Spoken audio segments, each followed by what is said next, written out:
బంగ్లాదేశ్లో ప్రభుత్వ రిజర్వేషన్లను సవరించాలని జరుగుతున్న ఆందోళనలు రోజురోజుకు హింసాత్మకంగా మారుతున్నాయి. ఇటీవలి కొందరు ఆందోళనకారులు ఢాకాకు 40 కిలోమీటర్ల దూరంలో గల నర్సింగ్డీలోని ఓ జైలును ముట్టడించారు. అందులోని వందల మంది ఖైదీలను విడిపించారు. అనంతరం జైలుకు నిప్పు పెట్టారని అక్కడి పోలీసు అధికారులు తెలిపారు. శుక్రవారం జరిగిన ఘర్షణల్లో 19 మంది పౌరులు మరణించగా పోలీసులతో పాటు వందల మంది గాయపడ్డారని చెప్పారు. ఘర్షణల్లో ఇప్పటి వరకు మొత్తం 105 మంది మరణించారని అధికారులు తెలిపారు. విద్యార్థుల నిరసనలపై హింసాత్మక అణిచివేత జరిగింది. దీని ఫలితంగా వారం వ్యవధిలో ఇప్పటి వరకు 105 మందికి పైగా చనిపారు. మొదట్లో ప్రభుత్వ ఉద్యోగాల కోటాలపై అసంతృప్తితో చెలరేగిన నిరసనలు అధిక ద్రవ్యోల్బణం, నిరుద్యోగం, విదేశీ మారక నిల్వలు తగ్గిపోవడం వంటి ఆర్థిక సమస్యలకు వ్యతిరేకంగా జరిగాయి. నిరసనకారులు ప్రధానమంత్రి షేక్ హసీనా ప్రభుత్వానికి వ్యతిరేకంగా విస్తృత ఉద్యమాలు చేశారు. వారిని అడ్డుకోవడానికి అధికారులు ఇంటర్నెట్ సేవలను ఆపేశారు.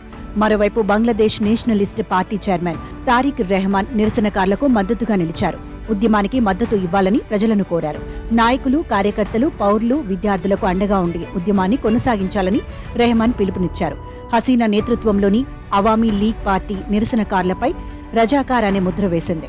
బంగ్లాదేశ్ స్వాతంత్ర్యం కోసం 1971లో అసువులు బాసిన వారి వారసులకు ప్రభుత్వ ఉద్యోగాల్లో 30% కోటా కల్పించారు.